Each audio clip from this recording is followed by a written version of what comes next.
Welcome to AskFOI, where we answer the most common questions we receive at the Friends of Israel about Israel, prophecy, and the Bible. Welcome, Chris. Hey, Steve. Thanks for having me. I'm very excited about this particular question because it can be a little complicated, and there are sections of this that we might need to bring you back for at another time. But we want to focus on the 70th week of Daniel and the meaning of that 70th week. There are 70 weeks in Daniel 9. And we at the Friends of Israel believe these are literal periods of 7 years each. So you have one set that is the 49 years in Daniel 9:25. It's followed by 62 weeks, which is 434 years, which brings us up to the cutting off of the Messiah when Jesus paid for our redemption on the cross. But then we have this 1 week that's still out there, a 1 7-week period. Can we talk about that? Tell us what that's all about, the one that hasn't happened yet. Yeah, it's just kind of dangling out there, that 1 week. Number one, the whole purpose of the Daniel 70th weeks is wrapped up in Daniel chapter 9, verse 24, which says 77s are decreed for your people and your holy city to finish transgression, to put an end to sin, atone for wickedness, and bring in everlasting righteousness, to seal up vision and prophecy, and to anoint the most holy place. And so we are going to look at the end there, the last week.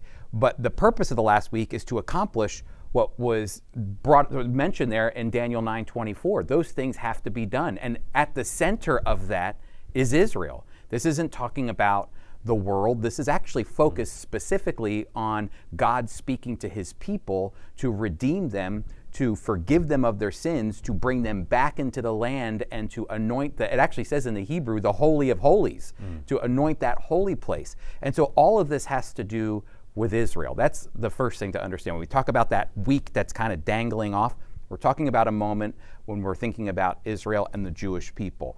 The Messiah was cut off for a purpose to make this. It's interesting. We have to distinguish the fact that there is a separation between the 69th week and the 70th week. When you kind of dig into the text a little bit, you actually see that the Messiah, the King, the Anointed One, was cut off after the 69th week. He wasn't cut off in the 70th week, but he was cut off after, it says, the 69th week, which kind of gives us this picture that there's this break between these 2 weeks that takes place. That's why that one is dangling out there. I believe we're living in that time period between the 69th week and the 70th week. And finally, I believe the 70th week is the moment when God ultimately judges the world for sin, focuses on Israel, and redeems Israel once and for all. At the center of that, in that 70th week, there'll be a covenant that's made. And that covenant has to do with the Antichrist, a character that best fits in with the picture that comes from Daniel 7:25, Revelation chapter 12, 13, and 19, talking about this figure.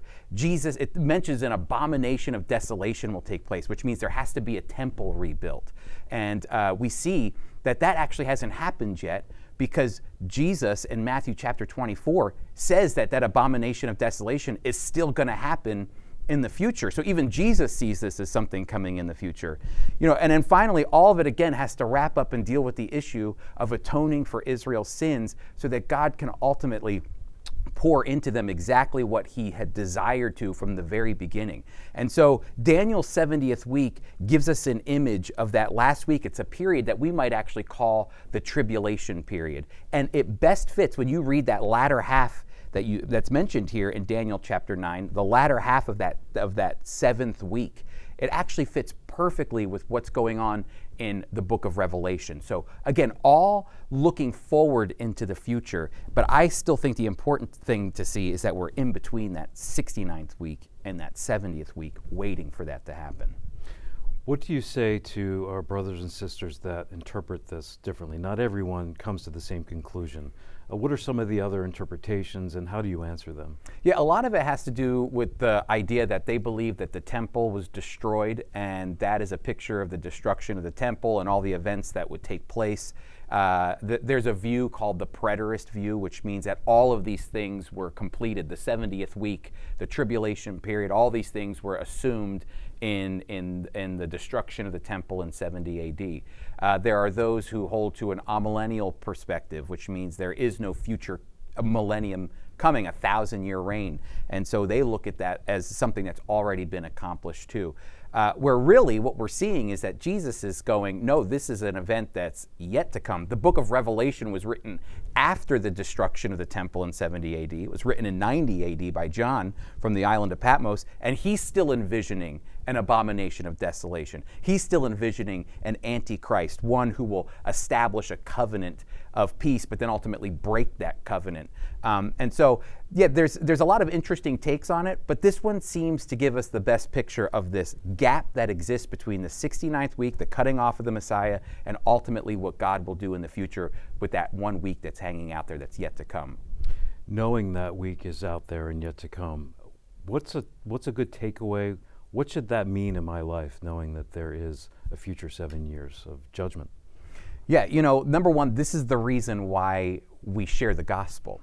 Because a lot of people, you might have heard this said before, and maybe you've even said it, I'm saved. I've said, I'm saved. I'm saved by the blood of Christ. I've placed my faith in Jesus and I'm saved. But what are you saved from? That's the question.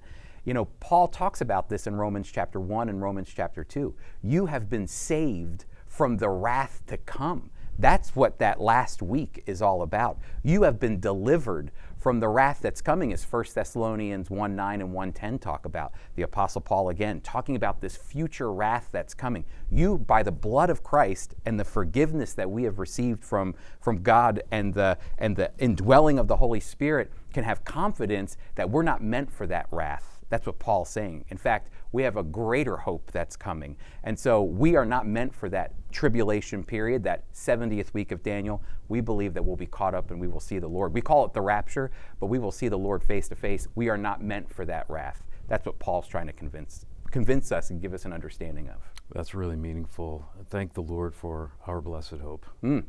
Thanks, Chris. Mm-hmm.